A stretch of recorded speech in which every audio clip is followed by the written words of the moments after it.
ఈరోజు మనము పెసరపప్పు కర్రీ అనేది చేస్తున్నాము. ఎండాకాలంలో పెసరపప్పు కర్రీ అనేది చాలా బాడీకి చలువ చేస్తుంది. సో ఇవాళ మనం పెసరపప్పు ఏం మసాలా వేయకుండా నార్మల్గా వేస్తున్నాము.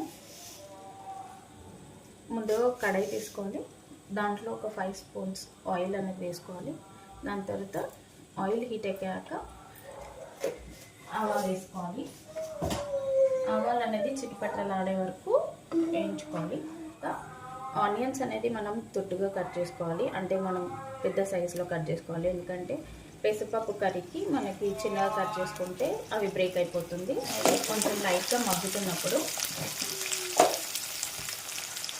1/2 స్పూన్ పసుపు వేసుకోవాలి. మనం ఎందుకు తింటామో అంటే సాల్ట్ అనేది వేసుకోవాలి. నేను 2 స్పూన్స్ అనేది వేస్తున్నాను, అంటే చిన్న స్మాల్ స్పూన్ అనేది. తొందరగా ఆనియన్స్ అనేది మగ్గుతాయి. సాల్ట్ వేస్తే ఆనియన్స్ అనేది మంచిగా మగ్గుతున్నప్పుడు జింజర్ గార్లిక్ పేస్ట్ అనేది వేసుకుందాము. జింజర్ గార్లిక్ పేస్ట్ అనేది నేను ఇంట్లో రుబ్బు పెట్టుకున్నది ఒక 1 స్పూన్ అని వేస్తున్నాను. ఈ పేస్ట్లో కొంచెం పచ్చివాసన ఉంటుంది, ఆ పచ్చివాసన పోయే వరకు మంచిగా ఫ్రై చేసుకోవాలి. ఈ స్టేజ్లో మనము మంచిగా పెసరపప్పు అనేది శుభ్రం చేసుకొని ఒక 2-3 టైమ్స్ అనేది క్లీన్గా వాష్ చేసుకొని ఒక 2 అవర్స్ అనేది నానబెట్టుకొని ఉంచుకున్నాము పెసరపప్పు.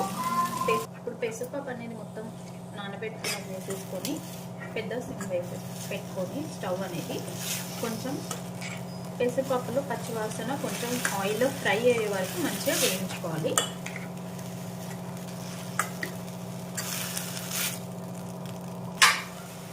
పెసరపప్పు అనేది మంచిగా మగ్గుతున్నప్పుడు మీరు కావాలంటే ఈ స్టేజ్లో మీరు సన్నగా తరిమేసుకున్న టమాటోస్ కూడా వేసుకోవచ్చు.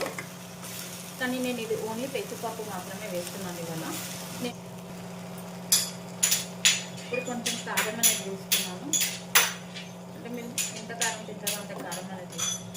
ఈ స్టేజ్లో మనము డ్రింకింగ్ వాటర్ అనేది ఒక 3 గ్లాసెస్ అనేది వాటర్ పోస్తున్నాను, ఎందుకంటే ఆల్రెడీ నేను సోక్ చేసినాను పెసరపప్పు. ఇప్పుడు పెసరపప్పు కర్రీ అనేది మూత తీసాక ఇలా కొంచెం వాటర్ అనేది ఉన్నాక ఈ స్టేజ్లోనైనా, లేకపోతే ఇంకా గట్టిగా కావాలంటే అప్పుడైనా ఆఫ్ చేసుకోవచ్చు. అయితే